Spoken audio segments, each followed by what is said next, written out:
Okay, are we live and everything? I really hope we are. It looks like I am. So I'll start talking as soon as I make sure that all of the stream is fine and everything. So yeah, let me just make sure my positioning is good. There we go. I just had to center that just a little bit, you guys. But yeah, this might be the first time I actually do like a review.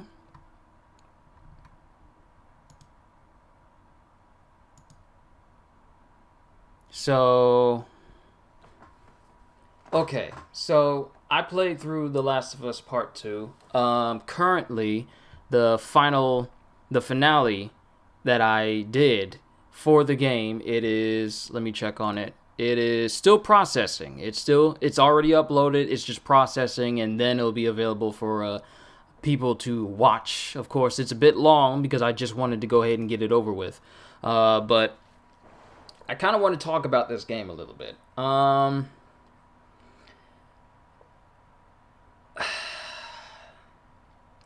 Let me just go ahead and just give my consensus now, and then I'll tell you why I came to that consensus. The Last of Us, is it the least of us or the most of us? It is the least of us. Sorry to say it, but The Last of Us Part 2 does not hold up to The Last of Us, the first Last of Us. My consensus for the game is it reminded me of the final season of Game of Thrones. That is, to my own words, that's a horrible thing to be compared to, because we all know how bad that final season of Game of Thrones was. Character developments that was built up for so long, only for it to just, make a major U-turn, and then it's as if like we didn't just spend like an entire game or an entire series just watching these people grow, only for them to do pretty much the polar opposite of how they behave. Now, mind you, let me go ahead and say this at the beginning. These are all my own opinions. This is just my opinions of the game itself. So don't take what I'm saying as fact. But this is what I saw in the game and what I didn't like about the game. Now, of course, if any of you have been following the series that I've done for the game, you know there have been some moments that, like some jump scare moments, some moments where it kind of confused me a little bit, some moments where I was like, no, Manny, or whoever, or people, whatever. The game is already up, so if I say something spoiler-wise, you've been warned. I'm going to talk about this game. But playing through this game, it just felt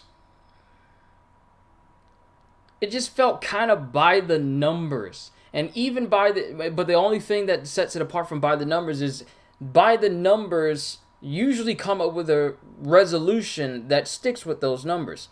But by the end of this game, it literally, all that we've done throughout the entire game felt like it was... Quiet, phone! Wait, where is my phone? Let me mute that so it doesn't disturb me during this.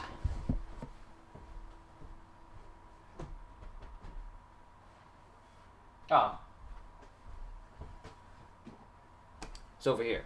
Sorry about that, everyone. Let me go ahead and fix that. I'm expecting my delivery of the newest Bleach Blu-ray to come in today. Bleach Set 7. Right in the middle of the Hueco Mundo art, but that's not what this stream is about. Hey, Karma, CJ, Cool K, Psycho Ghost Rider. Let me just acknowledge everyone who is here. Playing through this game, when you start the game, and like I said, you know what? Let me just go ahead and add this to the title as well.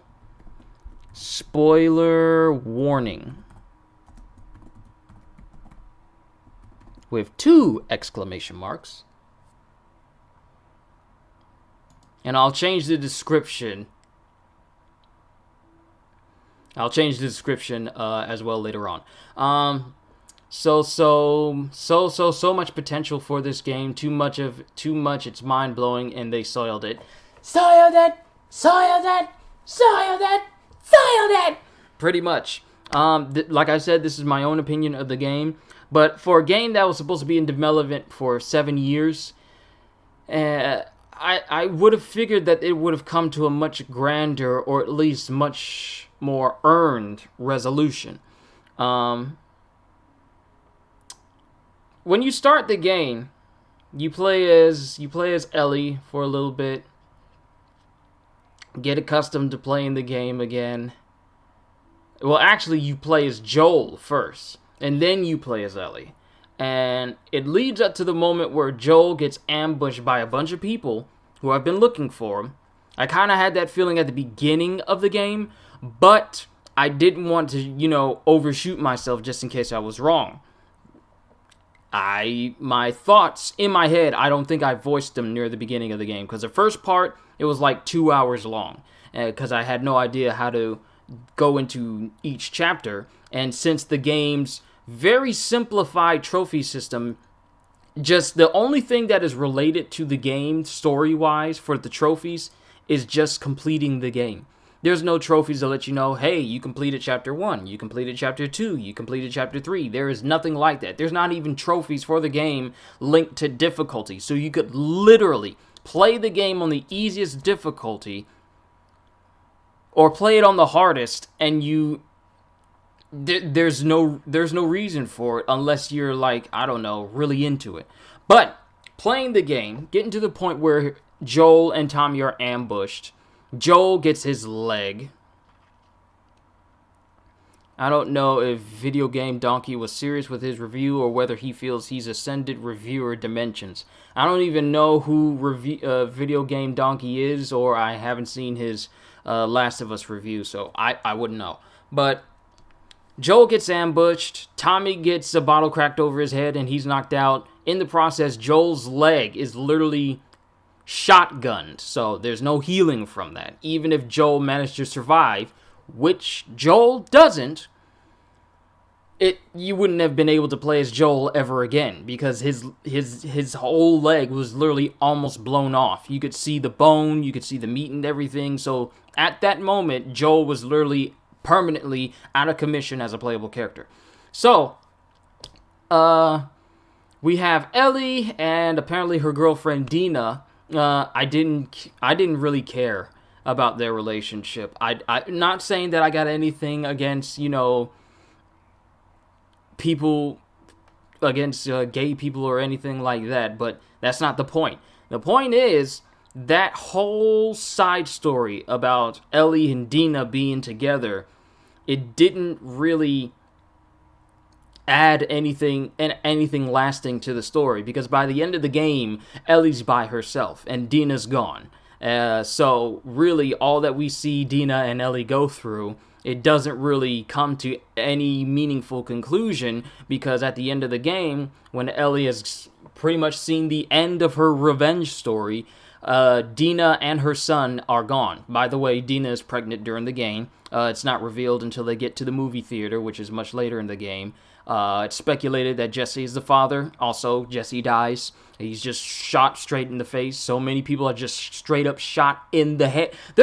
I never noticed, there are so many key characters in this game that are just shot straight through the head for a surprise, subvert expectation moment. One of the people that was working with Abby and Owen, who are part of the WLF, this wolf group, this excommunicated, I don't know what their role is, this military group of ex-Fireflies.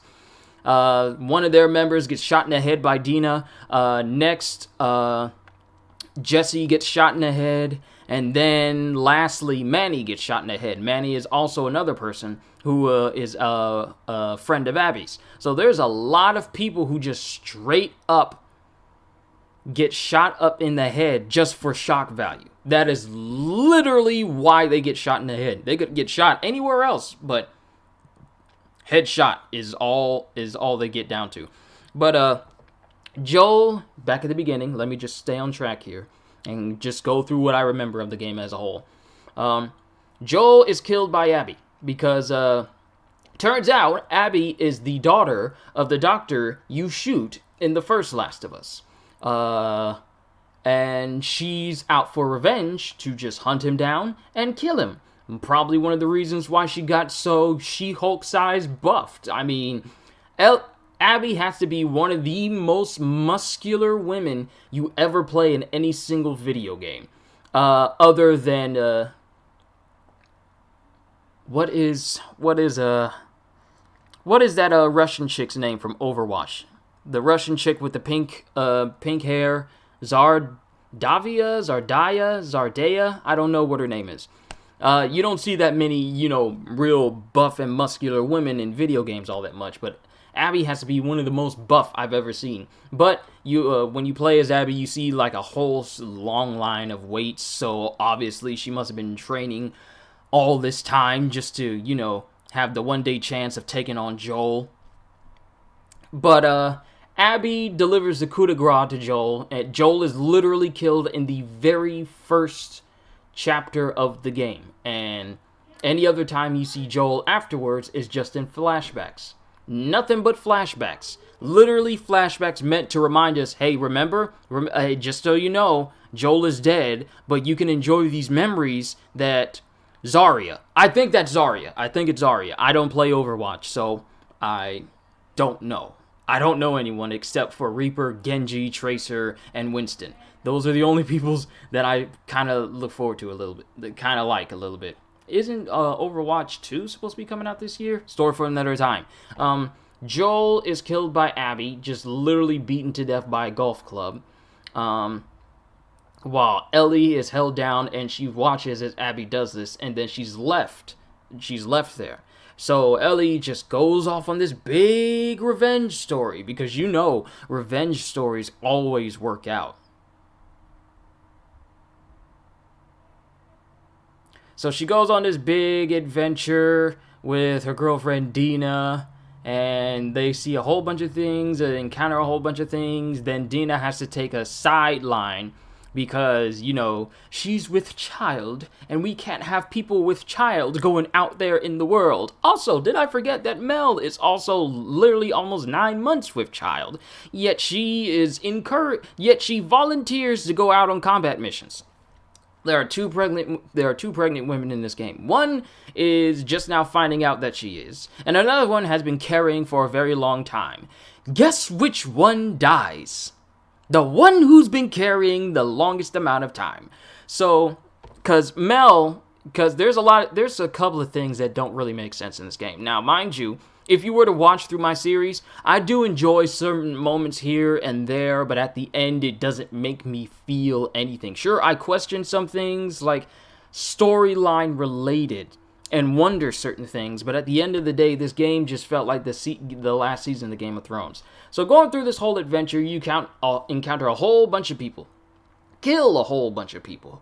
You got people that are part of this group called the Scars, which are essentially, forced people who believe that the modern world is an evil world and you can't interact with anything evil or anything like that, and they must be cleansed of their sins and stuff like that.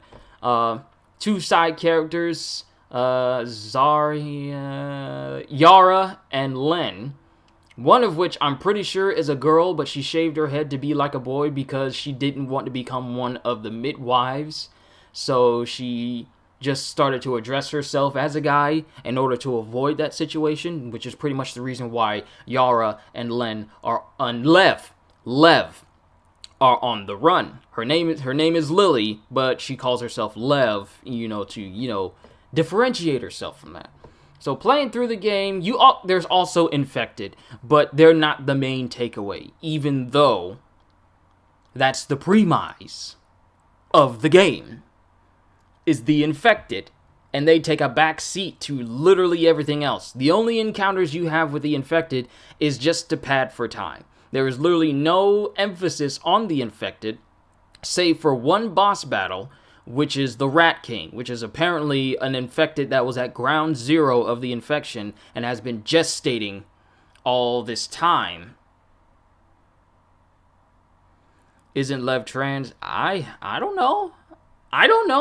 From the story, from this way that Yara was talking about how Lev didn't want to be one of the midwives, so I just thought that that's how they went about it. I don't know. It doesn't say anything about it. I have no idea. I can only go by what the game tells me, but they don't go in that detail. If I missed that, then please forgive me. That's just something that went straight over my head. It was not intentional. Hope I didn't offend anybody. But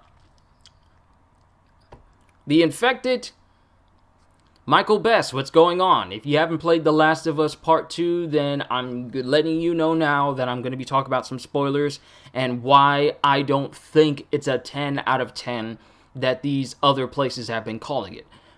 Because it's not. It is not a perfect game. Because there are so many things that should have been done to this game to make it perfect, yet it's not. Now, mind you, the things that I approve of this game are the voice actors and the graphics and the music. That's it. Those are the only things that I consider 10 out of 10 because you can definitely tell that the motion capture actors and all the voice actors and the graphics, it's a beautiful game. Don't get me wrong. It is an absolutely beautiful game. But that doesn't mean much if the story doesn't complement that beauty. The voice actors do a phenomenal job. Laura Bailey did a phenomenal job. Even though I don't like Abby, I like Laura Bailey. So there's that. Ashley Johnson, Troy Baker. There's so many different people. I didn't know that many people who are linked to a lot of anime also had voices in here, like Jeremy Lee, Travis Willingham. There's so many different famous, well-known anime voice actors who are also in this game as well.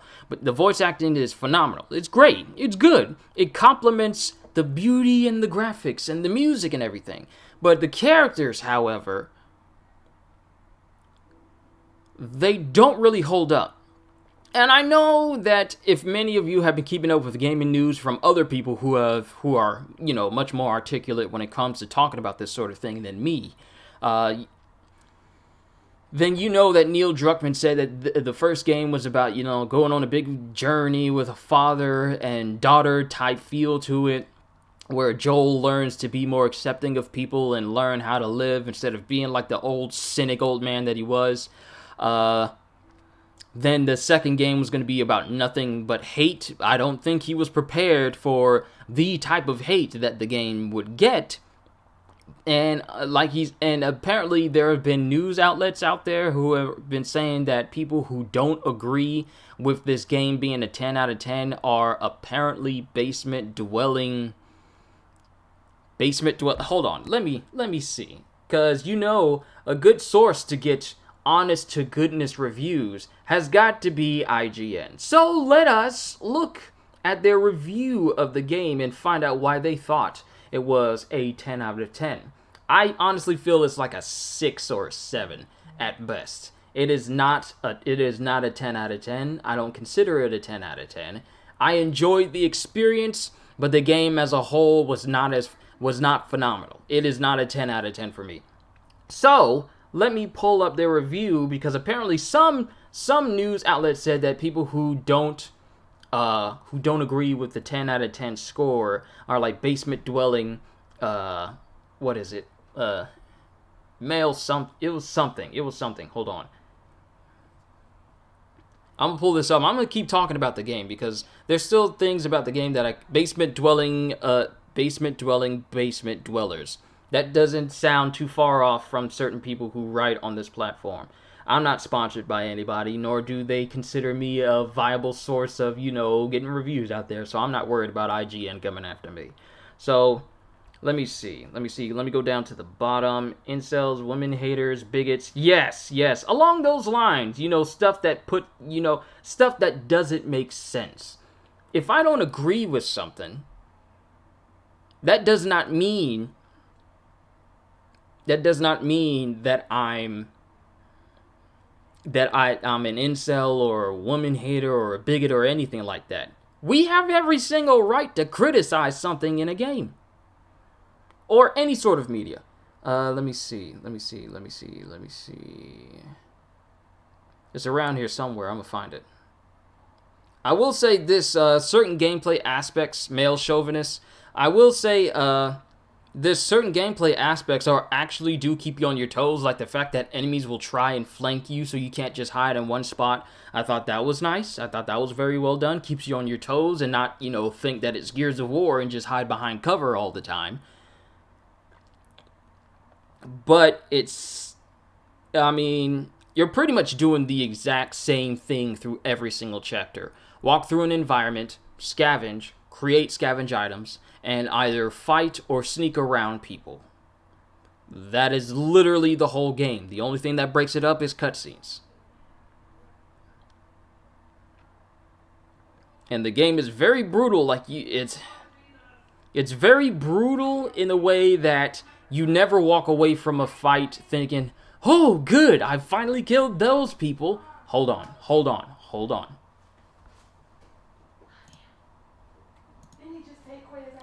I'm telling you that we're leaving. You don't have to tell me if you're leaving. I'll know when the garage goes up. Okay, goodbye, Quiz. Okay. Jet's been taken care of. I've already fed him. So barking, ignore him. Please do, because he was barking just because I was spraying ants outside. Because he saw my head through the blinds. You were spraying ants outside? Yeah, there was ants crawling up the building. Crawling up our brick next to this grate next to the you see that the open grate that's in the brick. Yeah. There was some ants, the long line of ants crawling through there. So I just sprayed them. Okay, you think they're trying to find their way in the house?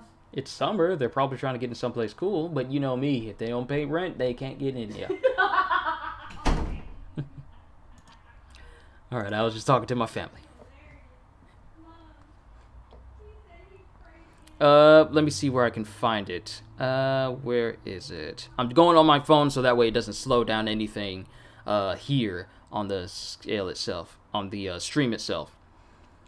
It's a beautiful game. It's a story that all of the place that's all over the place. That's the problem. Yes, the story is really over the place. We're always cutting to flashbacks and flashbacks within flashbacks. It's really inconsistent because it's difficult to pin down how far away.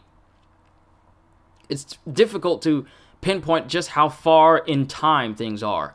Also, the whole trite chestnut, you just don't like or can't handle strong female leads. So Horizon Zero Dawn doesn't exist. Bayonetta doesn't exist. Metroid doesn't exist. Hold on, because I kind of want to bring up some games that have female leads that kind of put that whole statement out to pasture. Alright, so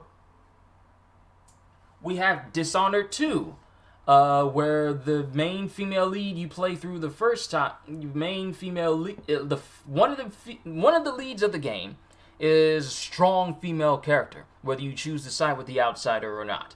Still strong.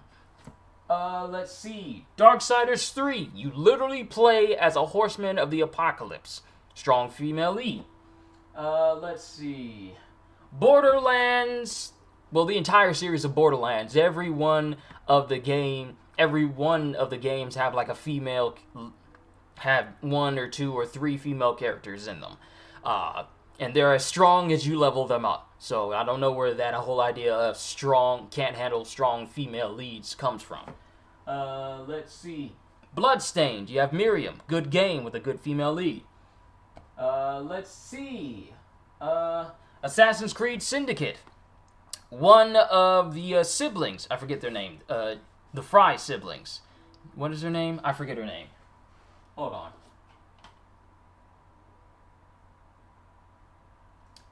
Evie Fry. That's one there. Let's see.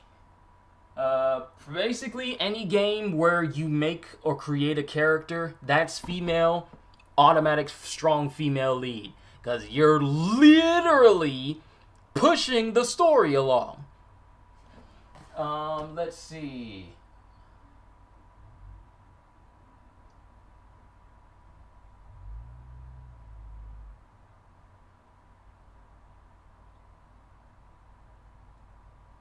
A good chunk of those games that I just prattled off, at least Elizabeth from BioShock, strong female lead. What else? What else do we have? There's literally a long list. I just don't have all the games on my shelf to go through it, nor can I think of any more than that. You guys will probably remind me. But I don't know where the idea of you just don't like strong female leads, yet we're consistently making games, and guys and girls and whoever alike are buying games with female leads that are great, phenomenal, yet that sort of thing gets said. But let me see where it says basement dwelling, or I need to find that article that said basement dwelling incels or whatever. Hold on.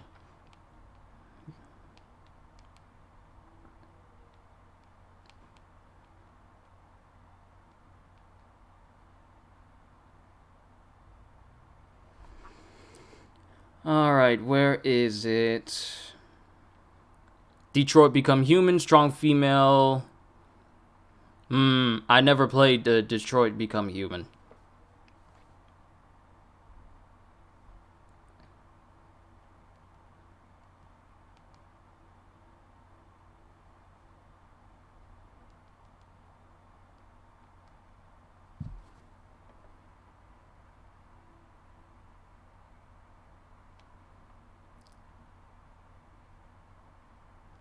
Tomb Raider, another one. Alright, let me see. Who said it? I don't think it was IGN who said it, but I don't agree with their 10 out of 10 their 10 out of 10 rating on it. Let me see. Where is it? I'm gonna find it.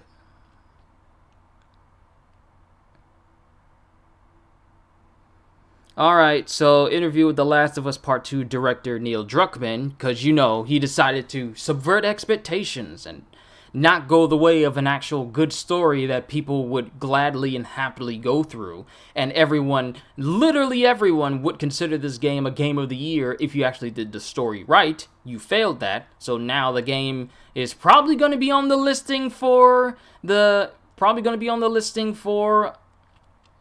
Game of the Year, but it's not going to feel earned in that nomination spot. We all know it's going to be up there because either people are just going to ignore everything and just do it just because it's The Last of Us, or something else will happen that will cause it to be in the nomination list.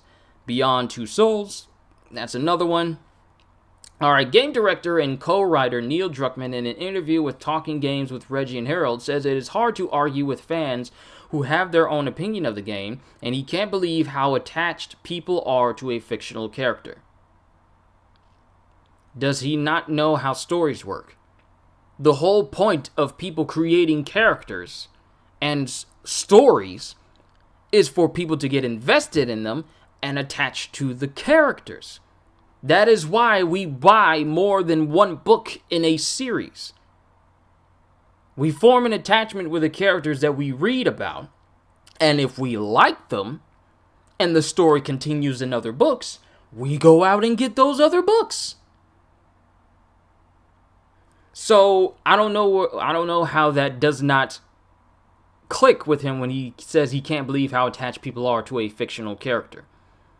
So, you don't want us to be invested in these characters whatsoever that you create. You just want us to play a game, turn our brains off, and then just when we're done, we don't feel anything at all.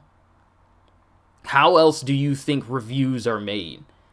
Can you imagine video game reviews that are made when you literally have no attachment to the characters whatsoever? You won't talk about that character. You won't try to compare it to anything. You won't feel any investment in it whatsoever. So I kind of don't get that whole notion of how you can't believe how attached people are to a fictional character. Subverting expectations, you say, sounds awfully familiar. I wonder where.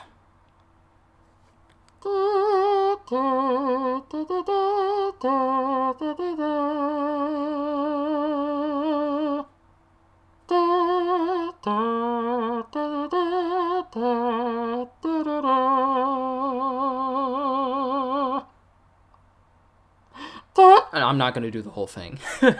You're supposed to have an attachment with your main characters in any media. Exactly. that is how that is one reason why we like any media, is because we form attachments with them. We try to resonate how characters are within our own lives. We try to compare them. We try to aspire to be like certain characters. Like, say for Spider-Man, there's an attachment people have to Spider-Man due to the impact he has had in their lives. This fictional character that Neil Druckmann can't believe what people would be attached to. People aspire to be heroic when they see people doing heroic things, saving lives, putting one's life on the line for the sake of another. They see this happen when they see superheroes do it, when they see it in cartoons, when they see it in comic books, when they see it in video games, where they see it in movies. Fictional characters give us that little nudge. Some of us, I know that it does for me, give us that little nudge to think, if he can do it, so can I, in a realistic sense. Not in the sense of, if Superman can fly, so can I, and you jump off a building, and then the next thing we hear from you is the fact that, well, he jumped off a building, so his eulogy will be next week. No, I mean in the sense of fictional characters that we resonate with are capable of giving us hope, giving us a sense of pride, giving us aspirations to look forward to. Things that can help shape one's life for the better due to being attached to that character on a personal level and an emotional level. So this whole statement of he can't believe how attached people are to a fictional character, that whole sentiment literally just means that you don't really care. You're not. What was the point of creating characters for your game if you didn't want people to be attached to them? They're better off just being like, gray blobs from that one Fairly Odd Parents episode. Everyone's the same. Nothing is different. So why have attachments to these characters whatsoever? That literally makes no sense. The whole purpose of creating a fictional character is you want people to like them or want people to hate them. At least form some sort of feeling towards these characters. Just my own opinion. I'm not an expert on the subject. I can only say what's coming off the top of my head and what actually makes sense. I'm not a game director, I'm not an expert on such things, but I feel like the whole idea of creating characters is for people to actually get attached to them. If you want your character to be likable and you create that character to be likable, but you don't believe how attached people can become to characters that are fictional, why are you even creating characters at all? Just my opinion. I'm going to talk more about the game. I think you have to create some separation to say, we made this game, we believe in this game, we're proud of this game, and now it's out there, and it's like whatever reaction people have, whether they like it or not, that's fair. Understandable. You understand that you're making a game, and whatever reaction comes to the game, you should be prepared for it, whether it's good or bad. There is no such thing as a perfect game. There is no such thing as a perfect game. There are many games that come close, but if there was a game that was actual perfection, then everyone would be making different versions of that game using the exact same ideal. So, people need to literally get in their heads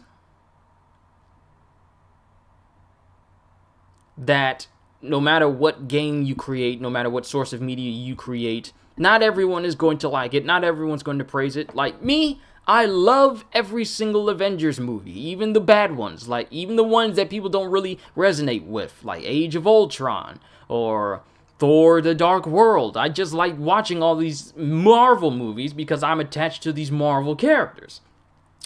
So, but at the same time, when people make these different types of media, they should, like, you should not be in any form of media that is going to go public if you don't have the toughness and mental fortitude to understand that not everyone is going to like what you make.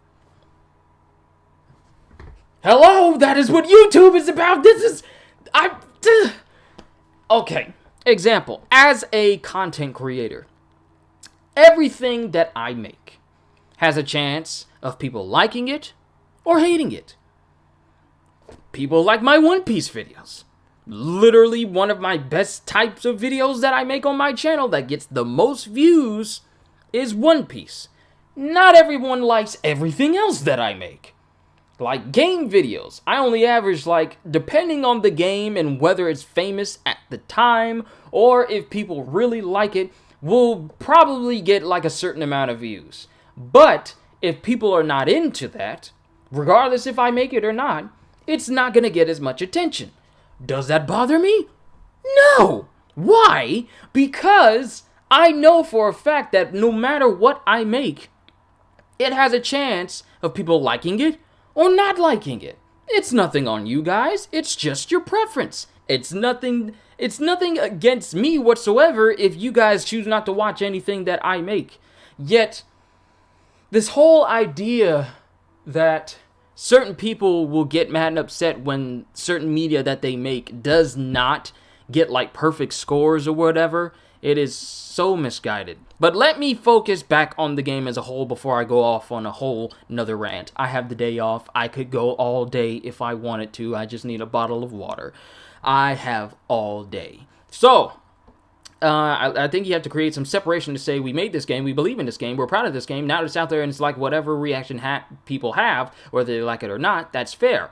You should always have that opinion regardless of what you make. People can either like it or hate it. That's fine. That's their opinion. Does not mean it is fact. But at the same time, you should be aware of what you're making. That's their reaction and you don't fight that. Exactly. Yet somehow people are actually being contacted by email when this is actually happening right now. Some big outlets and some YouTubers are actually being contacted by email by Sony and other people about their review scores not being 10s or why they didn't agree with these high-rated reviews that The Last of Us has right now. So I don't think this whole sentence that's their reaction, and you don't fight that. He's been talking to Neil Druckmann's been questioning people and saying certain things that really you should not be saying if you want people to continuously take you seriously. I don't know the guy. He doesn't know me. I don't care if I talk about him. But the fact that you don't fight that's the thing. You don't go back and forth with people if they have a conflicting opinion other than your own. There's no one opinion that's greater than the other. But I just don't get it, you guys.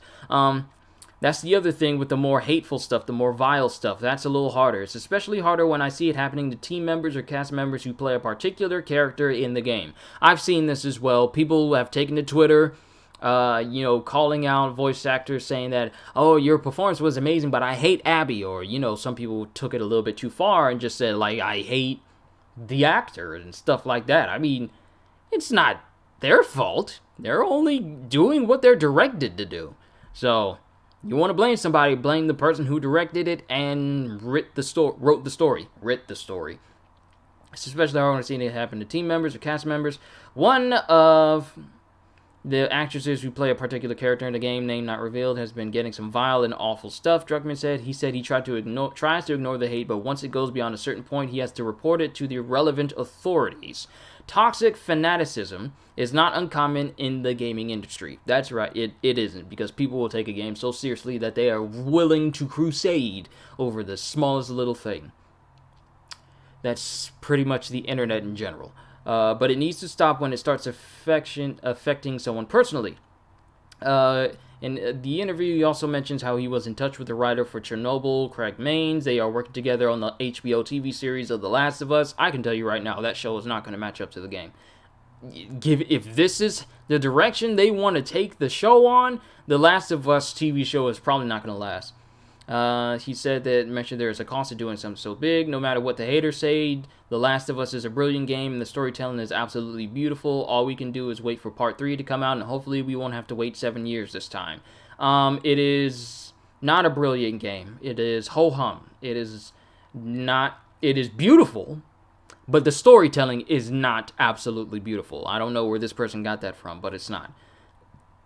Let me see. 2 warnings about user scores. Let me see. I gotta find out where that article was. The whole point of me being on this phone was just trying to find that article where people were being called out for disliking the 10 out of 10 rating for the game. You know what? Let me actually look up some user scores on Metacritic.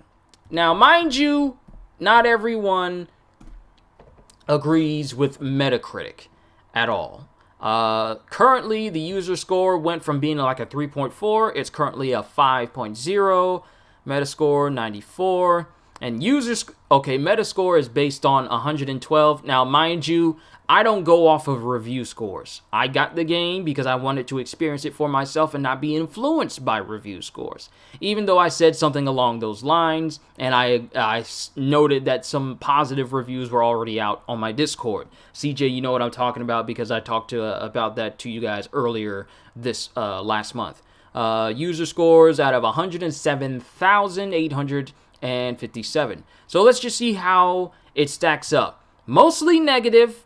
54,000 are negative, 48,000 are positive, and 4,000 are mixed. Awards and ranking. Number 2, best PS4 game of 2020. Cyberpunk has not released yet. Sit down.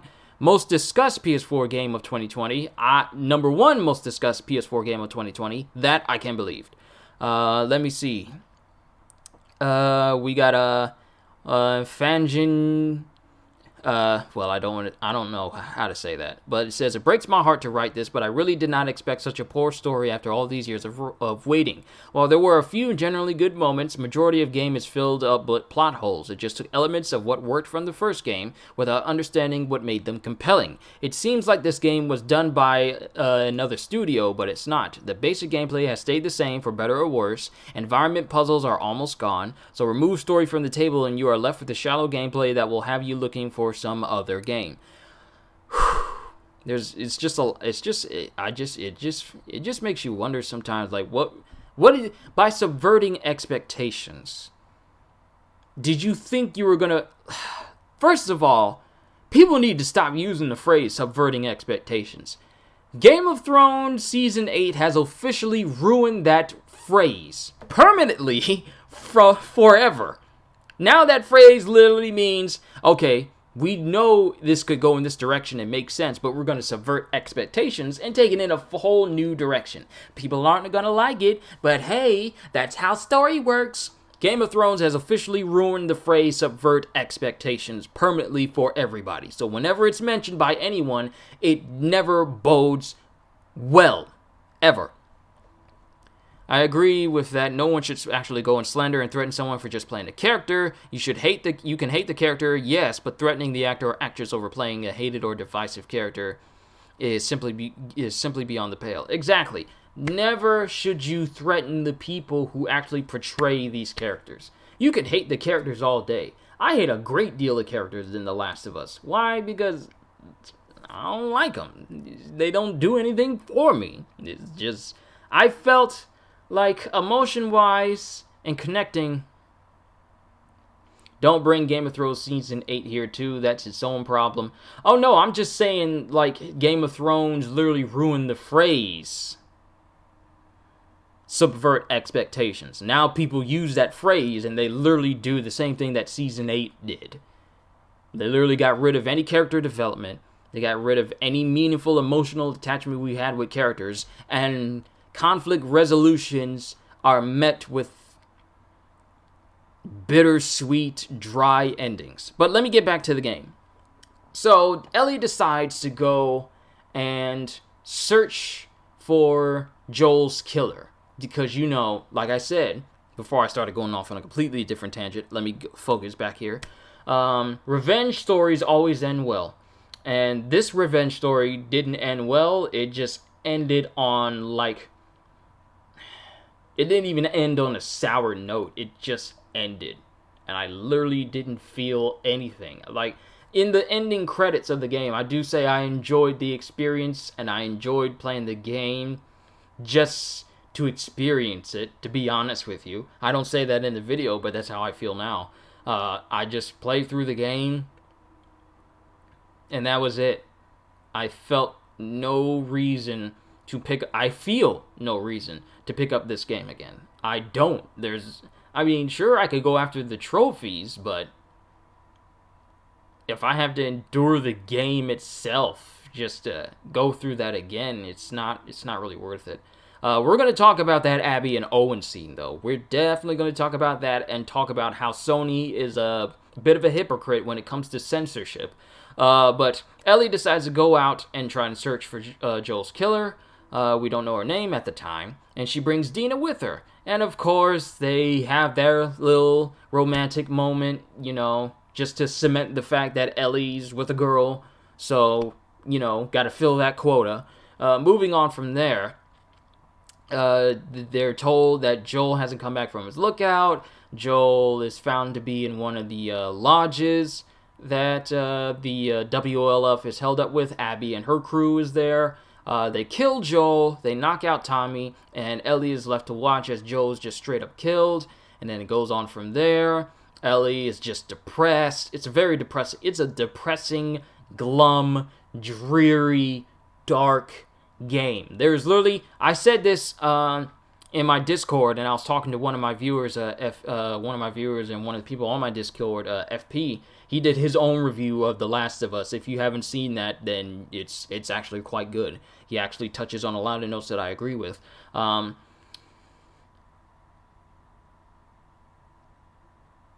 She's depressed and she wants to go find the killer. And Martha, Tommy's wife, wants her to bring back Tommy because apparently Tommy has gone out on his own to go find Joel's killer to, not have Ellie go through that. But we can't have a game if Ellie is stuck at home. So she goes out, Dina goes with her, and we go through this whole big adventure of them going through Seattle trying to find the killer. They encounter a whole bunch of infected. The fact that the infected, literally one of the main giant points of the entire world of The Last of Us, take a back seat to this story. Like the infected are literally the reason why the first game led to the way it did. Like, the infection took over the world, and mainly it hit in Seattle. It was literally ground zero in Seattle, and the infection just ravaged the world, causing the world to literally regress backwards into almost Fallout series levels of post-apocalyptic. And it was always talking about the infected. Oh, avoid the infected. Don't draw too much attention. Stay away from clickers. There's different types of infected. Yet the infected kind of take a back seat as far as importance to the game. In the first game, you were made well aware that, clickers are dangerous. Don't do anything to set them off. If you encounter infected, try and be careful about it because it could go very badly for you. Here in the second game, it's like they're there, but they're just to delay you from the next set piece. And the only kind of relevant progression for the infected is when you get to the hospital when you're playing as Abby and you encounter what is called the Rat King, which is essentially an amalgamation of infected individuals just compressed into one being that has been at ground zero in the very hospital where the infection happened, that has been just gestating, just sitting there for countless since the beginning of the infection, and it's not until the second game where it actually wakes up and you have to fight it as Abby because, boss battle. But the infected themselves, it's just like they're numerous in number, but it's like they're just there to just be set pieces. They hold no story relevance whatsoever at all. So, getting back to the story, they go through Seattle, you see all the adventures they go through, they encounter the WLF, and they start they just start one by one killing their members. Then it gets to the point where it's revealed that Dina is pregnant. So, the story eventually turns into that of whether you're traveling by yourself as Ellie, or Jesse joins in, and he travels with you, and you go through the game, and you see more of Wolf, and you kill more of their members. And then it gets to the point where you get back to the theater, which is where they're holed up, where Dina's holed up. And in the process, after killing so many people, you literally get to the point where near the last people you kill as Ellie, leading up to the movie theater, are Owen and Mel. Now, mind you, I was saying earlier how Dina is with child and pregnant with child, and she decides to stay away from the action because, you know, it doesn't show, but she decides to stay because it's far too dangerous for her. Whereas you switch to the WLF side, and Mel is literally like, I don't know how many months. You can definitely see the baby. And she's just up going out on combat missions. Like, that's safe. Just crawling all over things, mantling things that, an expected mother should not be mantling over. I don't care if it's for gameplay purposes. That makes no sense. Why would you take a pregnant lady out in the field? That literally makes no sense. So, it gets to the point where Ellie gets to the aquarium, which is where she thinks Abby is going to be. She gets there, she confronts Mel and Owen about where Abby is. They don't tell her where she is, so she ends up shooting Owen. She killed the main dog from their group. She kills that beforehand. She shoots Owen. Owen dies. She stabs Mel. Mel dies. Then when she realizes that Mel was pregnant, I guess we're supposed to be like, oh no, she was pregnant. Just like Dina, you've killed a mother. And I guess it makes Ellie feel some type of way because, she wasn't feeling anything about killing anybody else before, but because, Mel had a child,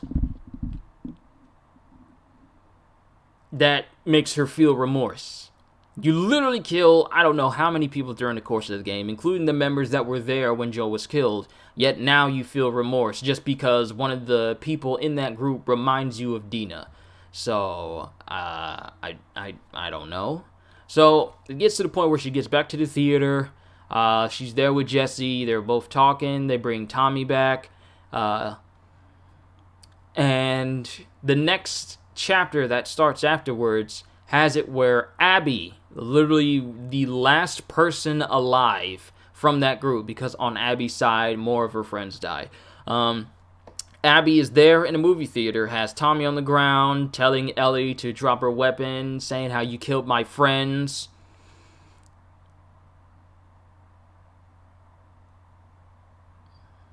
The most pregnant woman should not be on the front lines of a zombie apocalypse. All lives have value.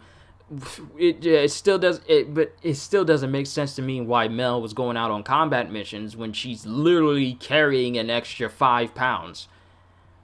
And the thing is, she actually gets shot, but it's like on her back.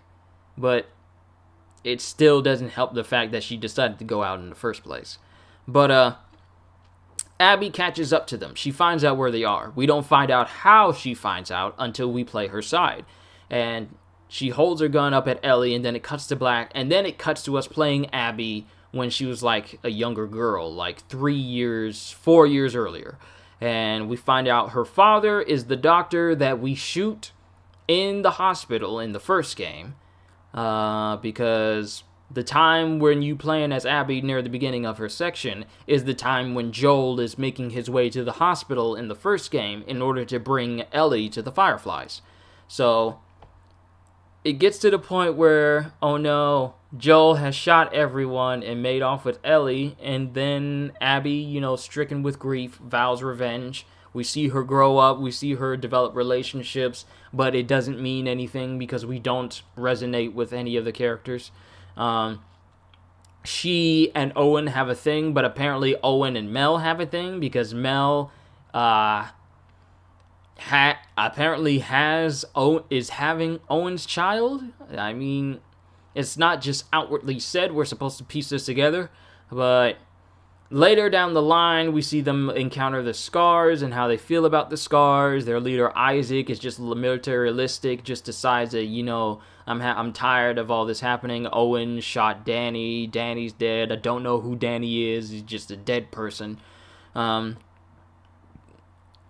So Abby decides to go out and find Owen herself because apparently Owen has gone AWOL. If it sounds like this story is disjointed by the way that I'm saying it, it's pretty much how the story is portrayed in the game because it cuts to flashback so much that there's so many plot holes. It's hard to keep track of what the timeline is for this game. So regardless of how I say it, it's pretty much how it's portrayed in the game. The story is disjointed and it doesn't make sense half the time. So if I don't sound like I'm making sense, just know that I'm representing the game story perfectly. So Abby goes out to search for Owen. She encounters a whole bunch of scars who are apparently this group of forest people who don't believe in using modern things and want to get rid of the Wolf of the WLF. But apparently we find out that their leader, who had died long ago, didn't want these things to go this way. So of course, without anyone with common sense in a group like that, everyone just decides to kill everyone who's not a Scar. So, and the thing is, the Scars praise their leader, their long lost leader, so much. They worship her teachings. They adhere to her laws. Yet, later on we find out from Lev that their leader wouldn't have wanted any of them to go out and just start killing members of Wolf or, lynching people and, disemboweling them off of, nooses and leaving them hanging into dry and everything like that. So what kind of doesn't make sense to me is the fact that this group that once had a leader has never figured out how to have a leader to continue those teachings, because otherwise we wouldn't have the Scars as opponents in the game. You would think that with this group that prides and praises and worships their leader so much, they would at least try to adhere to more of apparently her laws, but no, not a single one does. And the only reason why... Oh, this is live. Thought it was going to be a standalone video. Hey, FP. No. Because there's a lot I want to talk about, and I'm trying to, edit everything and then talk about it on my own for a long time. It would take a lot longer, so I'm just doing it live. We're doing it live! So, it just strikes me as strange that this entire nomadic group that had a leader that wouldn't have wanted all this infighting and all this death and destruction from the side of the Scars, she wouldn't have someone to, take her place in case she died to continue that sort of way of life and that line of thinking. But no, there's no actual leader of the Scars. There's no one to rein them in or chastise them. They're just following their own set of rules right now, which apparently is universal in that if you're not a Scar, then you're dead. No exceptions. So apparently, a type of place like that just usually doesn't last very long. And it doesn't, because later in the story, Wolf makes their way to the island where the Scars are, and they just raze it. They just destroy it. They burn it to the ground. And I'm pretty sure Isaac dies during all this, but before this is going on, Abby is searching for Owen. She finds Owen. Abby and Owen have a moment that really didn't need to be there. And here's where I'm going to talk about Sony's idea of censorship. So how is it that you can have, and if you want, the scene with Abby and Owen, it's out there on the internet right now. I chose not to include it in my video because literally cutting it out wouldn't have amounted to anything. But the thing is with Sony's idea of censorship that really doesn't make sense to me is the fact that you can have a scene between Abby and Owen, and that's fine. Completely uncensored. You can see almost everything, except for the lower half. But, when it comes to games that are coming out of different regions, oh no, we need to cover this up. We can't have that coming over here in this country. We got to cover up all these people. We can't have anyone look at that.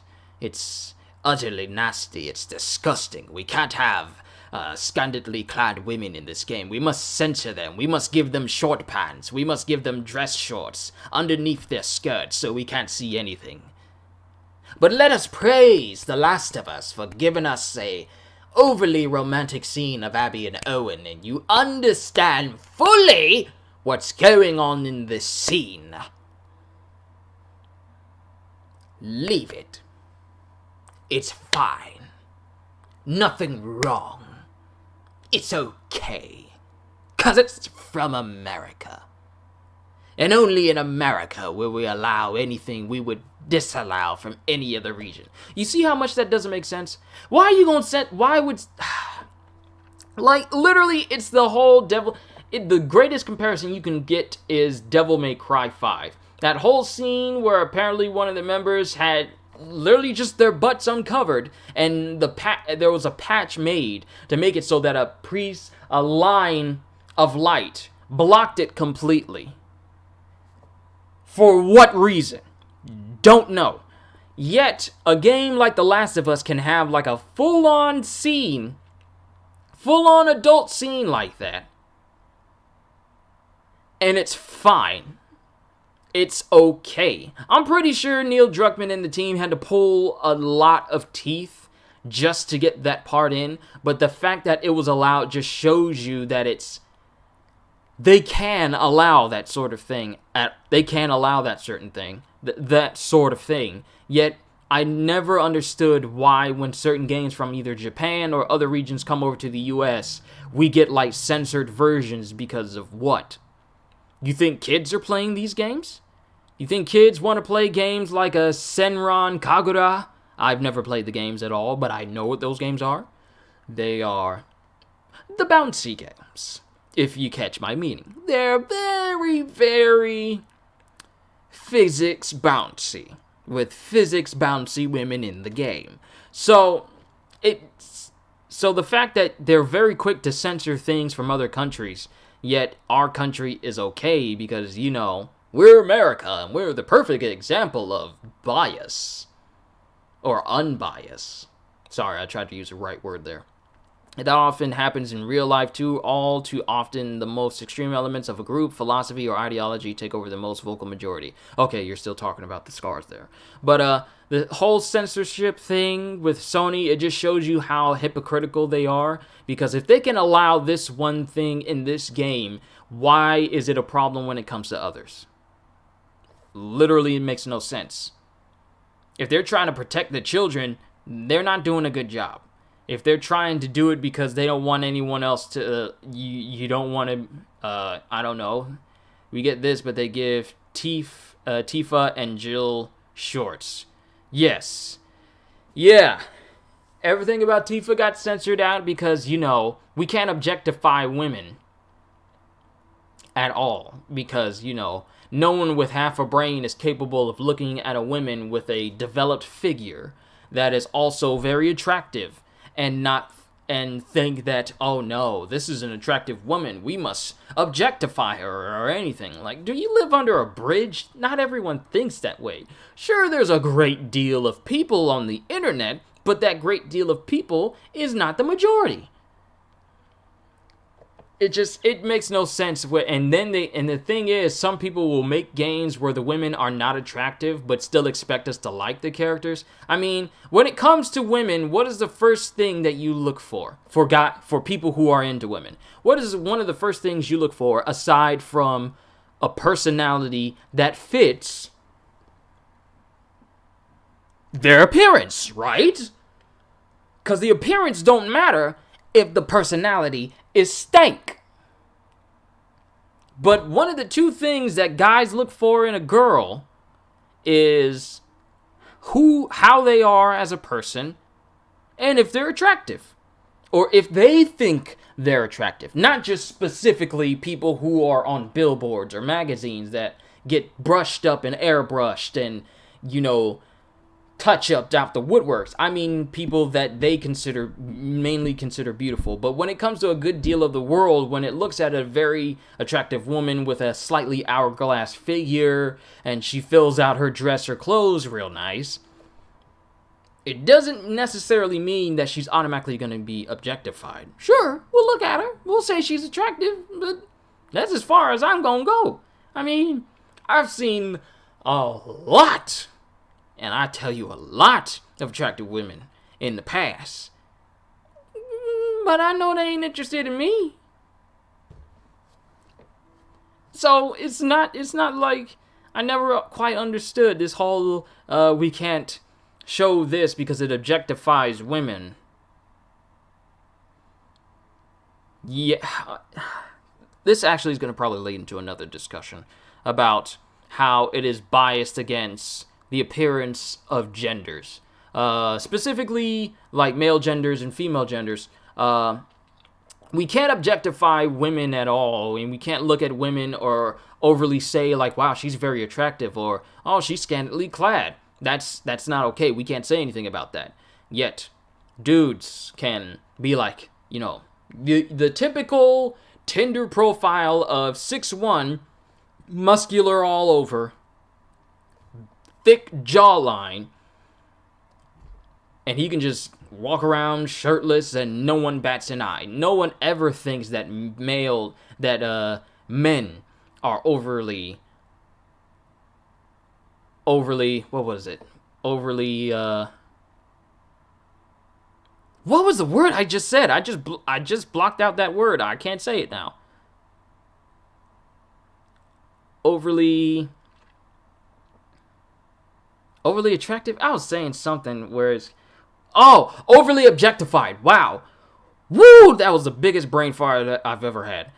We can't objectify women, but men can be objectified because men. But it's just... That's just speaking on Sony's idea of censorship. I never really understood it because it's not like these games with scantily clad people are being played by children who are not later in life going to find out what the word scantily clad mean. I mean, if you're trying to protect the innocence of people over here, you can forget it. This is America. Innocence only applies to babies. That's it. As soon as a child gets old enough to hold a controller and gets Grand Theft Auto in their hands, that sense of innocence is gone. Unless they were raised right. But that's just my opinion. I'm getting off track here. So that scene with Abby and Owen happens in the game. Literally amounts to nothing. Literally had no business being in there. It's just there for shock value. We don't feel anything for Abby. We don't feel anything for Owen. So that little moment between them literally does not amount to anything. Sorry if I took so long to get back to that, but that whole Sony censorship thing just took me on a whole nother rant. That's why I'm glad that I ain't got to go to work or anything today, so I can take my time talking about this. But over the course of the game, I didn't really feel anything for Abby. I mean, what makes you think I'm gonna feel something for the person that killed literally one of the best characters in the first Last of Us game? Why would you want me to feel any sort of emotion towards this character? A guy can basically have the physique and dress style of Pillar Man and nobody cares. Because, look, CJ, if I go on this tangent again, we're going to be a whole another hour. So it's just bias between how genders are represented in appearance-wise from other countries coming to America. It is stupid how people behave. It's stupid how people behave between the genders of them. Like, if you allow one thing for one gender, you should allow it for the other. Just saying. But Abby goes out to try and get medical supplies from... Well, actually, she's with Owen, and then they leave, and then she leaves. I'm trying to remember. It's just the story's so disjointed, I just don't really get used to it.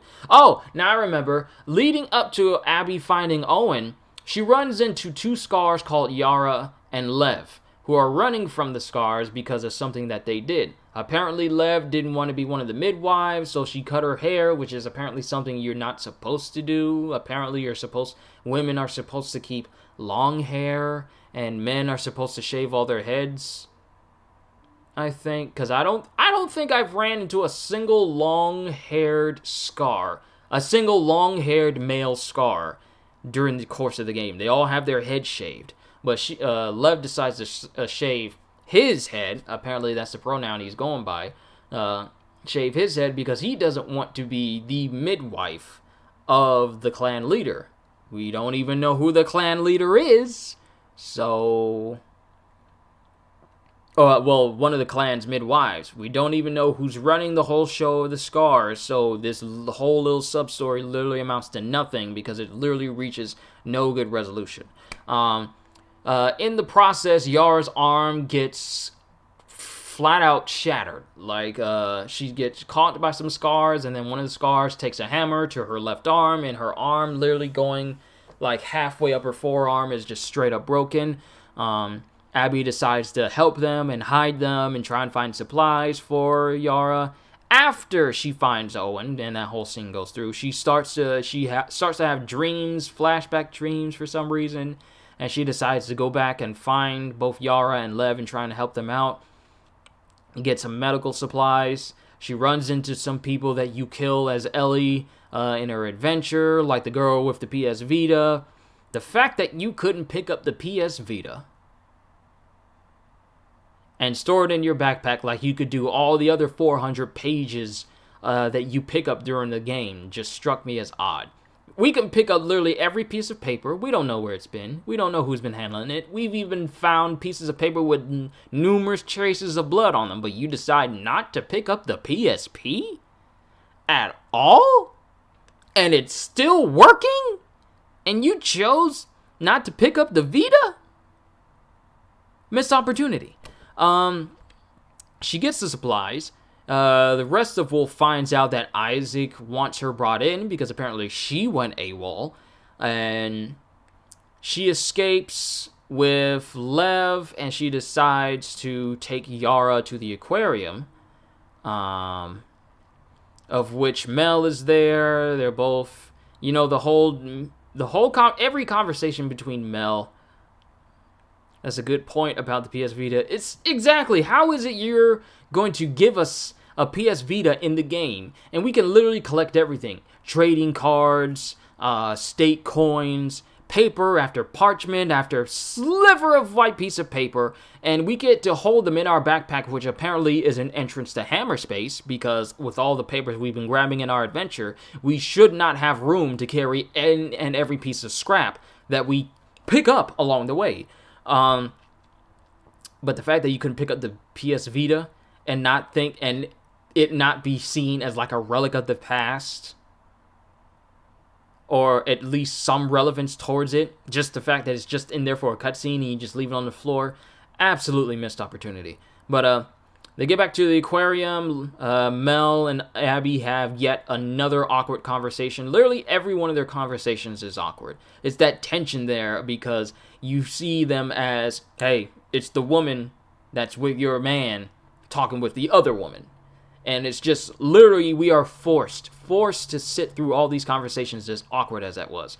I saw that there was a PS3 in the games somewhere. Personally, never found it though. There is one. You actually come across it playing as, I believe, Abby, and it's in one of the buildings when you're going out trying to find medical supplies. I remember, but there's actually two instances where you find PS3s. One is when Ellie and Dina find Eugene's weed stash. Before you go down to his underground bunker, there is one sitting in that whole little playroom that he's made for himself. I don't see where the game is. Apparently, some people have been saying that it's Uncharted near the game console, but I didn't see the game itself. But there is a PlayStation 3 in that library where Eugene was in the first chapter of the game. Second one is in a overgrown and dilapidated house that you go through with Lev when you're searching for medical supplies. So there's multiple PS3s in the game. The fact that you can't do anything with them is just, another example. But Abby and Lev go to search for medical supplies again, after Mel tells them that she needs to cut off Yara's arm, otherwise it'll turn gangrene and then she'll die. So they decide to go to the hospital where the infection happened, in order to get supplies. Now, Lev stays behind.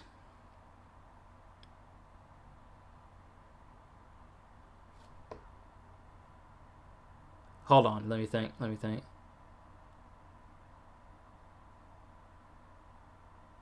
trying to think if I'm going in the right order. Like I said, the story is jointed disjointed in the game. So if I can't remember certain things or if I misplace certain things, that's pretty much how they put things in the game as a whole.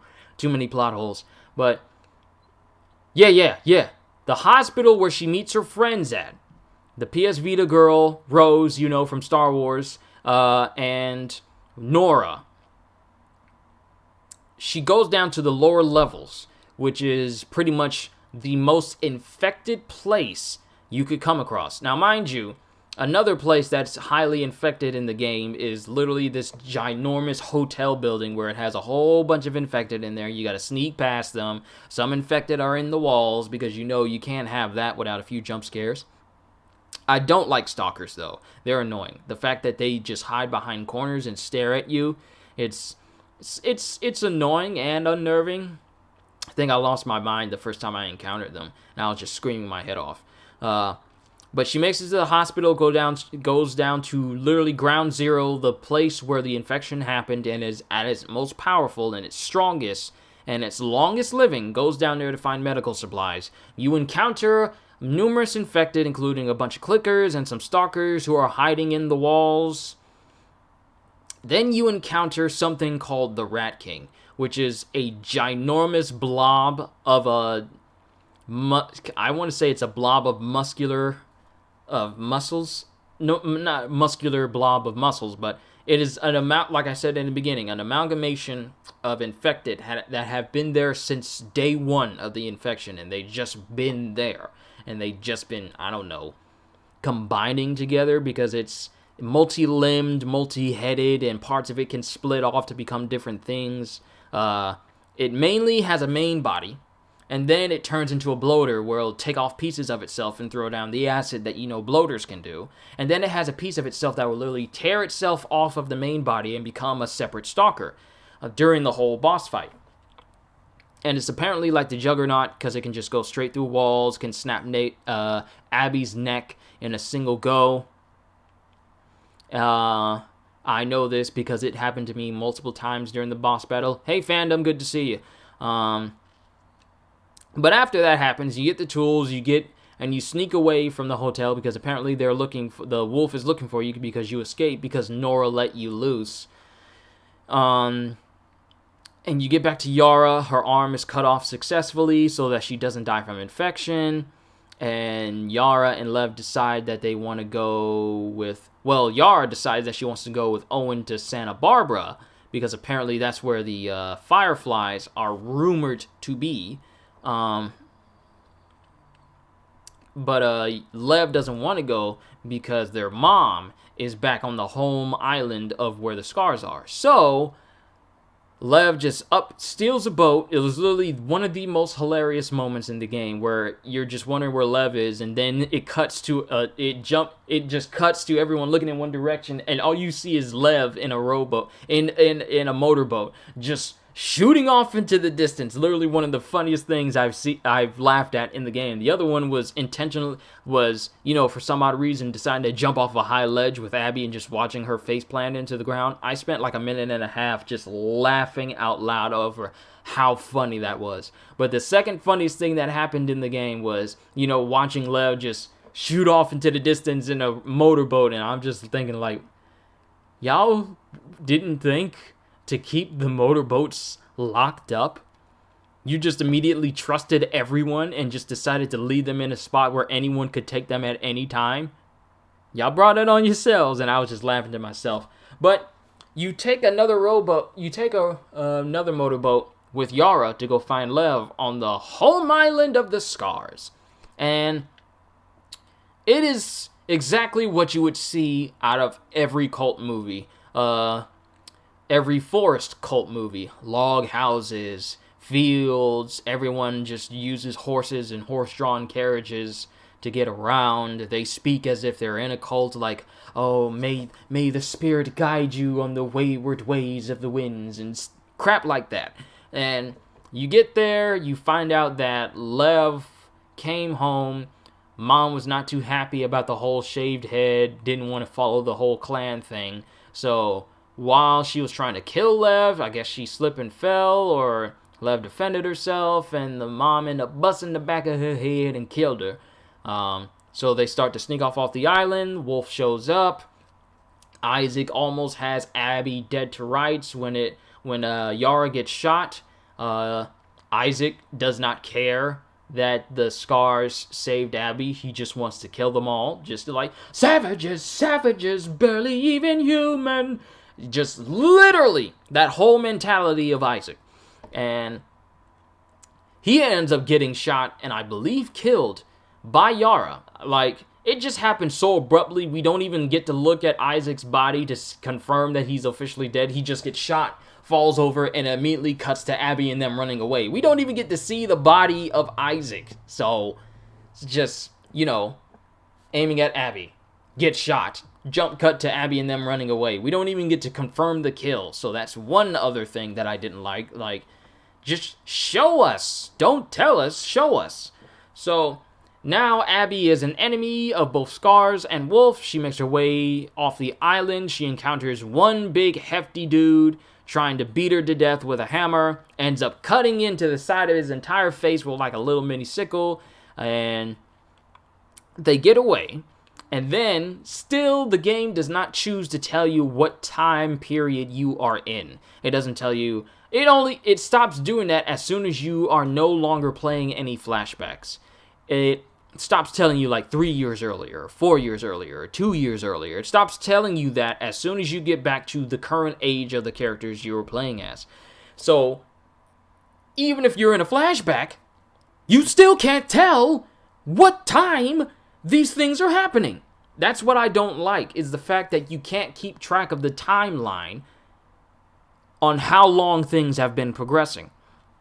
So Abby gets back to the aquarium, which is also around the time where Ellie had gone through the aquarium and pretty much killed everyone there. The dog, Mel, and Owen. She comes in and she finds Owen and Mel dead. She falls to her knees in like absolute sadness. I don't feel anything at that point. Like, I stopped feeling things for these characters when Joe died. I just turned my brain off, my all sense of common sense and reasoning, and just like, play game. Oh no, this person died. That's pretty much how I behaved the entirety of the game. The most emotional feeling I've got for the game was when Joel was killed. I don't know why I keep calling him Joe. When Joel was killed. So, Abby tracks where they are, and it leads back to the point where it switches from Ellie to Abby, and they're all in the theater. And even though Abby has pretty much every opportunity to shoot Ellie in revenge for killing all her friends, she doesn't. Literally, these people have every opportunity to kill the people that they're after, and they decide to let them live.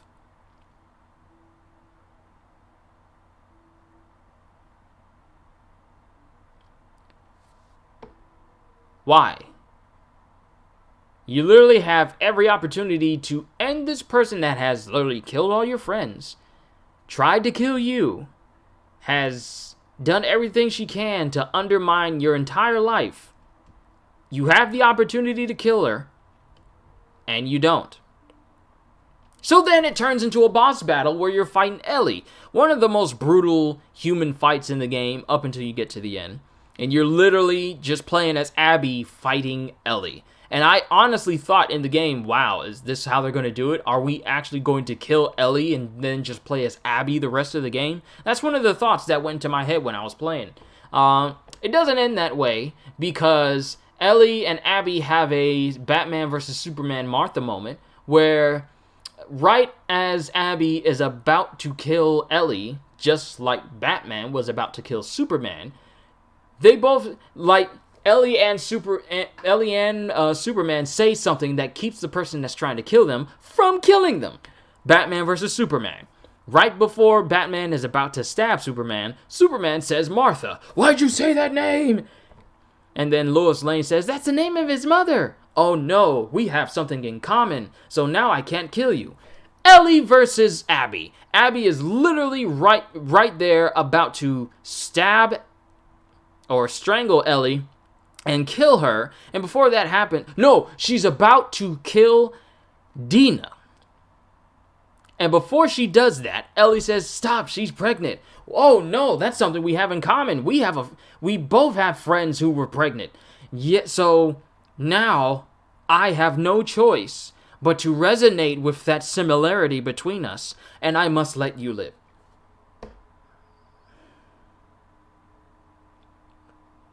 I am so saddened to say that this game actually took something from Batman vs. Superman and put it into game form. It is literally the most ridiculous thing.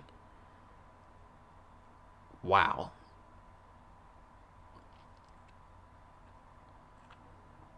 It literally makes no sense because Batman vs. Superman is not the greatest of movies. And the fact that one of the biggest, most controversial moments in the movie is a moment in The Last of Us. You could have done so much more. So Abby goes off and leaves. And then it just cuts to many years later. Dina's already had the baby, and Ellie is living with Dina out in the fields in a secure farmhouse like they've been talking about, because apparently that's something they were talking about during the game, but I didn't care. So they get a farmhouse and they're living together, they're enjoying life.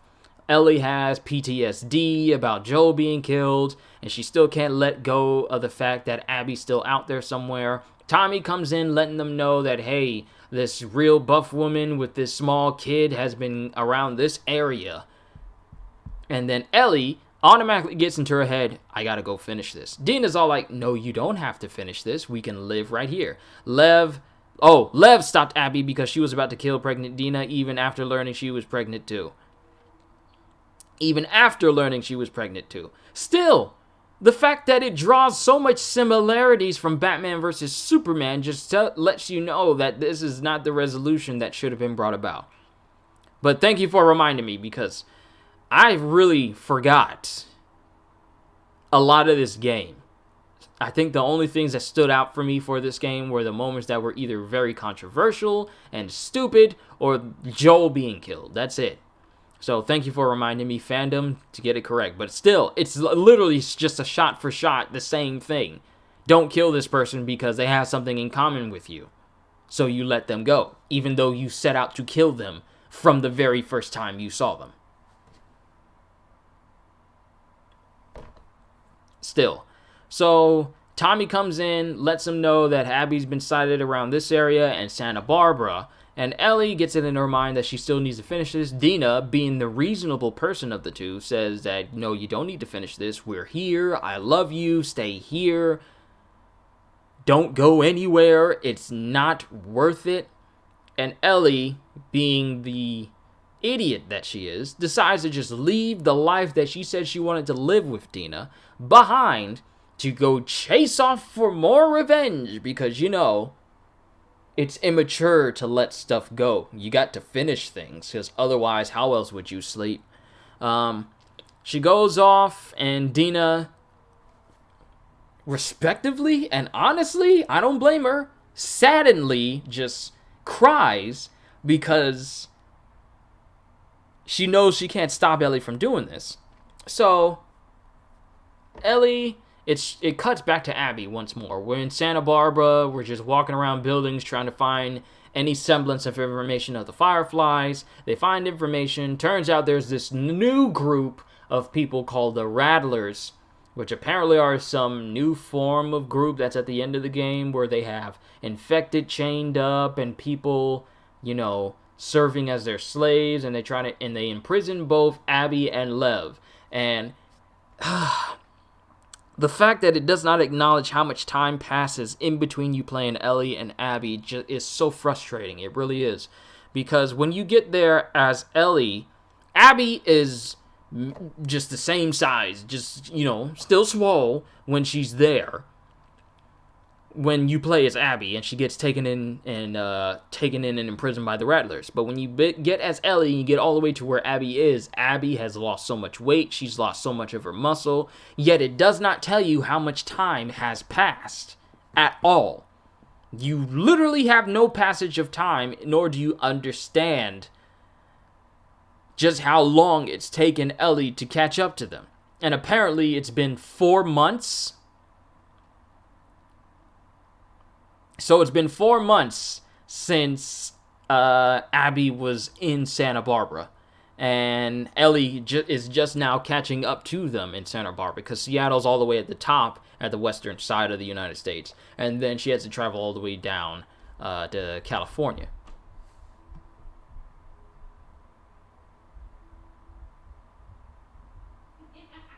Oh, I heard some running outside. I thought something was going on, but everything is fine.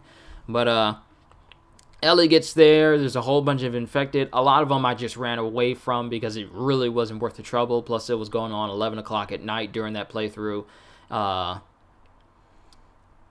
So I just wanted to just rush through the game and just get it over with. It was like 11, 12 something when I finished the game and got past all the credits. The credits are long.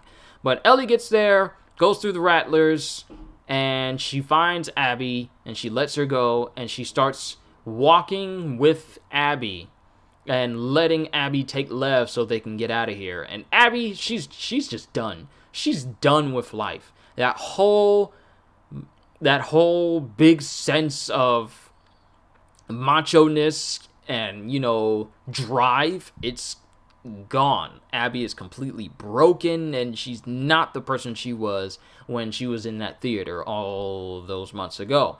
Or all those years. I want to say a year ago, maybe 2 years, because we don't even get to find out how long it's been since Dina's had her baby. We know he's still a baby, whether he's 1 year old or a couple of months, I don't know. But we still, like I said, the passage of time is just so frustrating. But Abby is not the same person she used to be, and Ellie, for some odd reason, still wants to fight and kill her.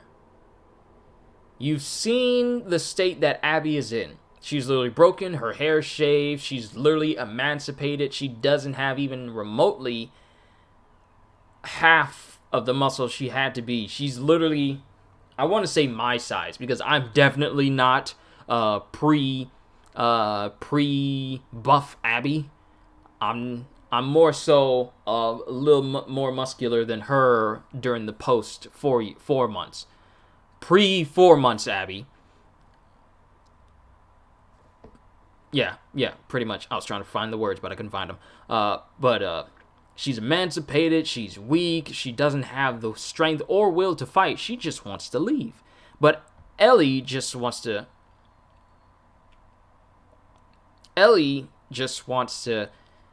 finish things, even though there's no reason to. There literally is no reason for Ellie to be in Santa Barbara right now. Even after all that has gone on, it's not worth it. Would Joel have wanted Ellie to go seek revenge on people if he died? No. The whole point of the whole Joel and Ellie relationship was him to not be such a cynic and be such a person opposed to feeling emotion again, because his daughter died during the beginning of the series and many years passed, and he's just devolved into a person who only thought of himself. The whole journey between Joel and Ellie was for him to think of someone other than himself. So the fact that Ellie decided to go to Santa Barbara instead of staying with Dina just because she wanted to finish this revenge story just shows you how selfish she really is. Because what was the whole purpose of her getting this farm and building this whole new life with Dina if she was just going to throw it away and then just go after a person who's long gone, who does not want to interact with them whatsoever? Literally no reason for it. So here's the thing. Ellie wants to fight Abby. Abby does not want to fight. She's all like, we ain't got to do this. Like, I'm tired. I don't want to do this. Just leave me alone and just let us go. Ellie's all like, I can't let you walk away. Yes, you can. Yes, you can. There's literally no reason for you to be keeping Abby here. So, Abby reluctantly, understandably, reluctantly fights Ellie. Now, mind you, even though she's lost some of her muscle, she still can fight. Even though she's been chained up for who knows how long, because apparently she's been on this a crucifix post for who knows how long, just there, I guess, to die because all the other people around her are dead.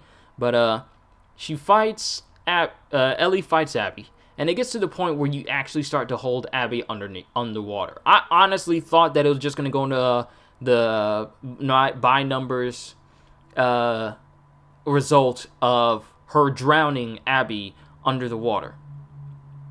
But at the last second, to subvert expectations, Ellie decides to let the person she has literally given up her life with Dina for, literally given up the ability to keep more than half of the people that she's interacted with in Jackson alive, just tells her to go.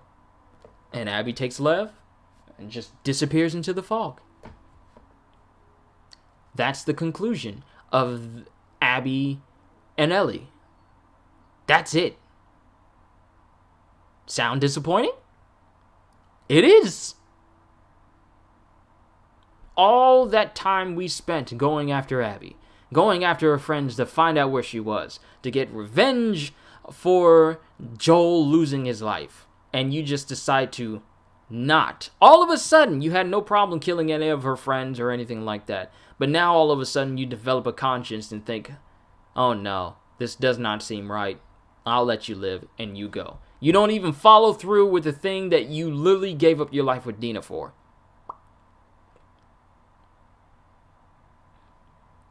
And what happens when Ellie returns back home? Dina's gone. And apparently JJ is gone. The baby's name is JJ. Dina's gone. JJ's gone. There is literally nothing left at the house. All the pictures are gone. The furniture is gone. Or at least the things that they wanted to take with them. It's just Ellie's left with nothing. And all she can do is just play on her guitar. Think of her time with Joel. You know, gotta remind everyone that, hey, this man is dead, but let's give you one last look at him. And then it just cuts to a guitar sitting on the windowsill, with Ellie just walking off into the distance for parts unknown. That's the game.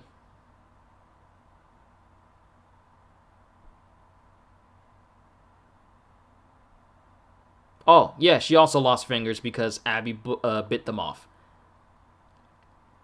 I forgot. Yeah, she lost her ring and pinky fingers on her left hand, but was it worth it? No. You lost your fingers in a fight that you stopped to let the person who bit them off live and just go. So you literally just lost your fingers for nothing. You lost your fingers for nothing! But it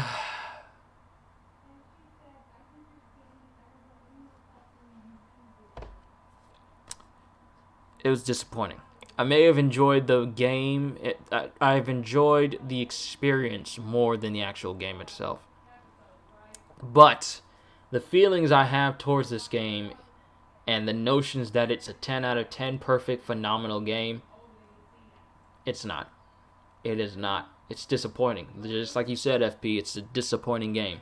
All 7 years just for this resolution to meet a dry, abrupt end. 7 years just for Joel to die. Literally every person whose death could have been avoided had it not been for this stupid plot. They could still be alive. Everyone would still be enjoying their life. And we wouldn't have to worry about any of it. And we could actually get a coherent story. And it's mediocre. It's like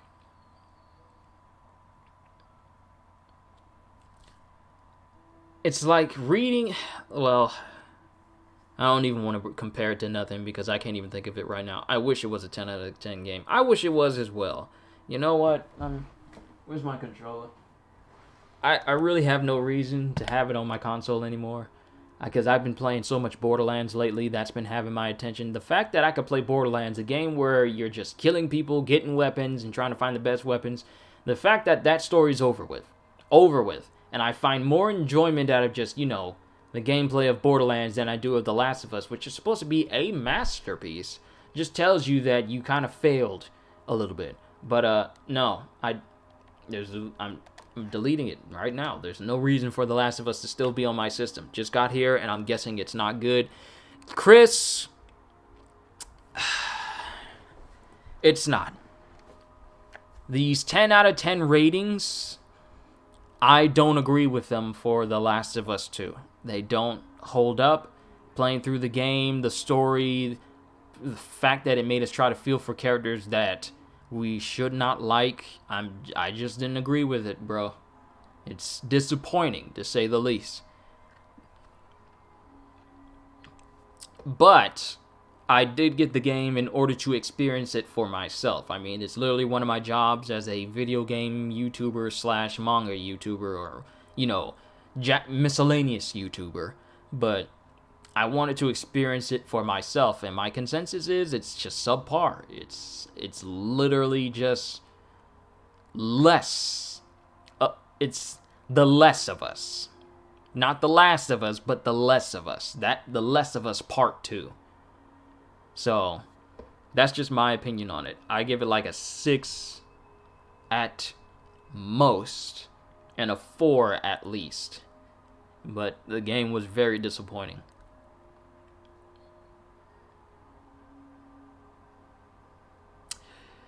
Yeah, that's all I got to say about the game. We got other games coming out this year. We got a bunch of games coming out this month. We got Iron Man VR coming out tomorrow. Then we have Sword Art Online Alicization Lycoris coming out next week. Then later down the line, we have Destroy All Humans. And near the end of this month, we have Fairy Tail. There's just a lot of games coming out this month that I know for a fact is going to keep me entertained and make me play it more than once than The Last of Us Part 2. That game is... I'm not downloading that game again. I'm not. It was disappointing. It was a trap.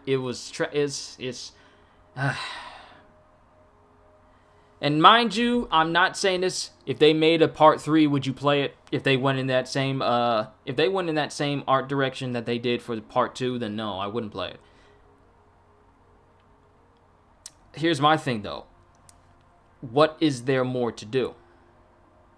There literally is nothing else to do. What do we find out about Ellie? There's literally nothing to drive the story forward anymore. Just, what's the deal? Ellie going out on an adventure to find Dina. Pretty sure Dina went back to Jackson, because that would make sense. So, if they made a Part 3, I probably wouldn't play it. Why? Because if you made this your sequel that you spent all this time on, and this is what you amounted to, and then you try and make another one, I'm not going to play it. I'm not going to play it. I'm letting you guys know right now, if they made a Part 3, I wouldn't play it. It's disappointing. Hopefully Ghost of Tsushima will save us. Please let Ghost of Tsushima save us. I really need it to. That and the DLC for Nioh 2 is coming out this month as well. So a lot of samurai-based games are going to be coming out soon, keeping our attentions for a while. But The Last of Us Part 2. Watch this game get nominated for Game of the Year. But I'm letting you guys know right now at 2:43 p.m. Eastern Standard Time on the 2nd of July in the year 2020. That game may be nominated, but it is not going to win Game of the Year. I guarantee you. Because people have to willingly, not just critics and whatever vote for it, but us as players have to vote for it as well. And given how people are talking about this game in not the best of ways, it is not going to get the votes necessary for it to be Game of the Year. So when this Game Awards pops up, this game will get nominated. It will, because, you know, they got to include that because it's such a masterpiece. It's going to get on the nominations list, but it's not going to win Game of the Year. You're going up against Cyberpunk all the way in November. And Cyberpunk looks like it. I will play that more than one time when the story's over. That's just me saying it. Don't take what I'm saying as pure fact. This is just my opinion on the game as a whole. If you felt differently towards the game, hey, that's you. I got nothing against what you say about the game. But my opinion on this game is that I didn't like it at the end. I may have enjoyed it in the moments during gameplay, but after sitting down and looking through all that I've done and the hours I spent making videos for this entire playthrough,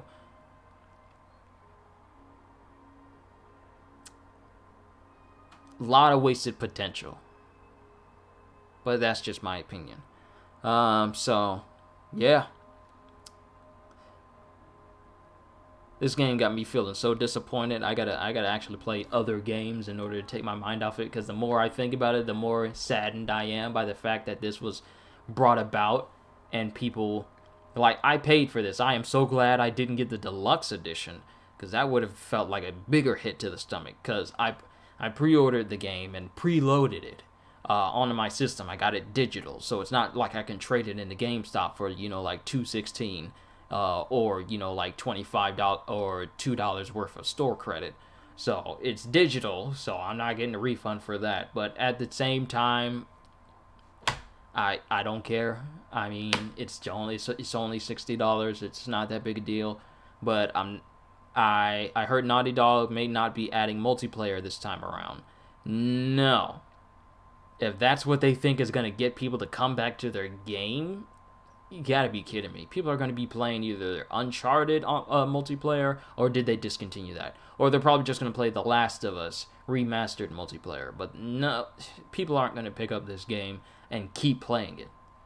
The only videos you'll probably see about the game is people making reviews like this, or more edited reviews, or people just playing songs on the guitar. That's it.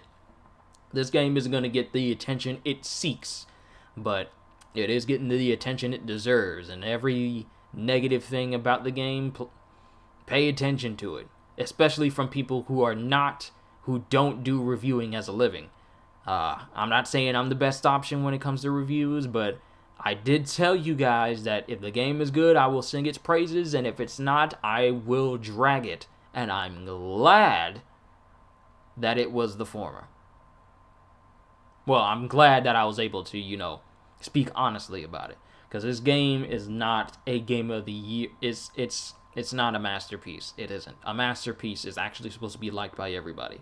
That is why it's called a masterpiece. Masterpieces have the set universal acclaim for being, appealing to everyone.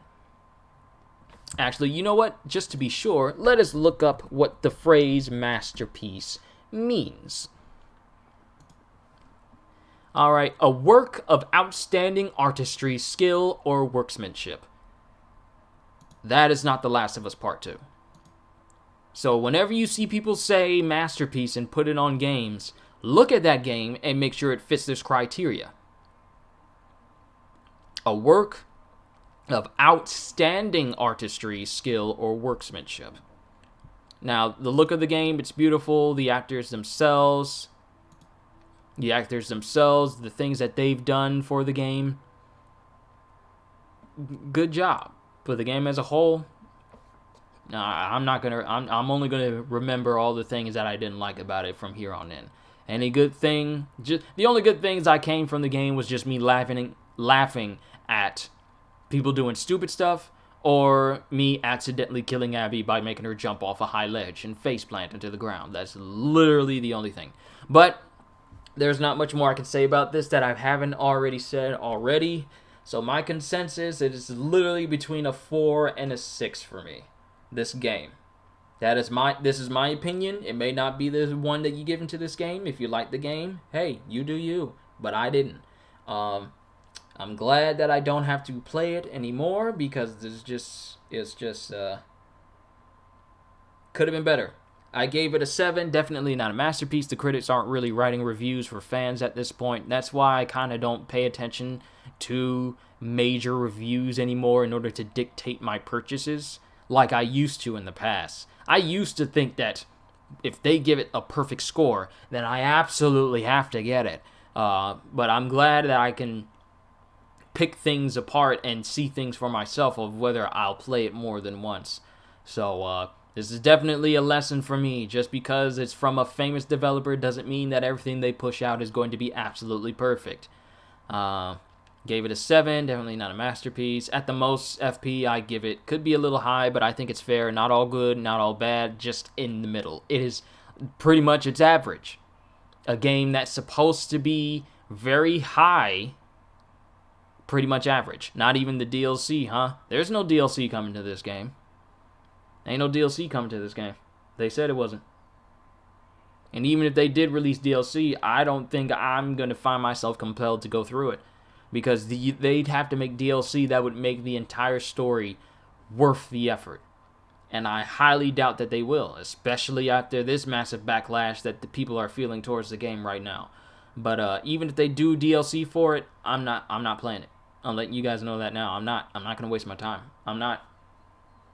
There are far more things that I could bring my attention to. I could literally just play Minecraft and just build a tower straight up and jump off repeatedly 4 hours. And I'd have a much better conclusion to that whole session than I have from playing The Last of Us. Because at least if I jump off a high cliff in Minecraft, I know how the outcome's going to go, and I can't say I didn't see it coming. But with The Last of Us, you see the outcome, you see the logical outcome, and it just subverts it because you know we can't be predictable, we gotta be surprising.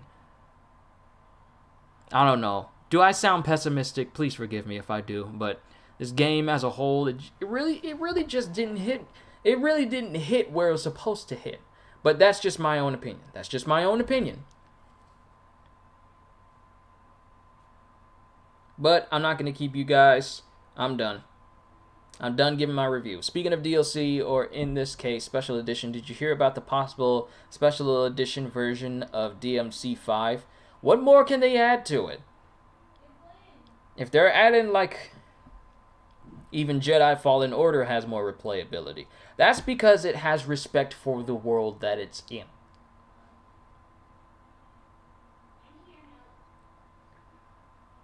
Probably, I'm getting chat faster on my phone than I am on my chat over here.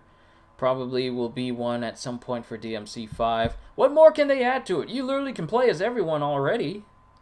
What more could they add? Multiplayer? That would be cool, but who knows. But that's all I got for you guys, but that's all I got. Good review. Thank you, FP. That's just my own unbiased opinion. I'm not an expert when it comes to making reviews, and this possibly is my first video game review that I've ever done. Just without, the edited gameplay footage and the like. Like, I know you're better at that than I am. I just prefer to talk things out. But overall, that's all I got. So, I'm probably going to be playing Iron Man VR tomorrow because I hear that that's good. And, well, any Marvel game that lets me play in VR, I would pretty much be inclined to play it. Plus, I feel like I would honestly have more fun playing Iron Man in VR than I did playing through the entirety of The Last of Us. So, that's just my opinion. So, I'm looking forward to playing that game for you guys tomorrow. I may just stream it because it's easier, because trying to make a video on it, it may take some time, and I still haven't figured that out. But, that's all I got. So, with that being said, hope y'all enjoyed. Can't wait to see you all in my next video. I'm probably going to do video game reviews like this from now on. Whenever I play a game and it has a lot of attention and I feel the need to do a review for it, I'm going to give my review. So at the end of the day, it is a 6 out of 10 for me. Not a masterpiece, regardless of what you hear. And this is coming from someone who has no expertise in reviewing games. I can only speak my mind on certain things. So, with that being said, hope you all enjoyed. Can't wait to see you all in my next video. So have a fantastic day. And once again, as always, later, peoples.